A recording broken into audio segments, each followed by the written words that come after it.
Hello mga ka-vibe! Eto na nga, meron na ulit tayong mga friends na nakita dito. Hello, ano pangalan mo? Honey Aguila po.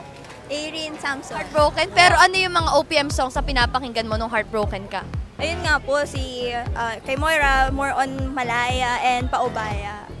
Ay, toroy. Parang sino yung pinapakinggan mong artist, OPM artist ngayon? Or ano yung pinapakinggan mong OPM song? Yung kay TJ Monterde po, mostly. Yung Ikaw at Ako by TJ. Oh, wow! So, ito na, pwede bang konting sample naman dyan? Ikaw at ako, tayo'y pinagtagpo. Yun lang po. Wow, very good. Maraming salamat. Ito na nga, manood kayo ng Vibe this coming August na yan. Huwag na huwag yung papalagpasin. Pero ito, last question. Anong vibe nyo today? Happy. Okay lang. Okay lang? Bakit parang hindi talaga? Pero ayun na nga, thank you. Let's all vibe!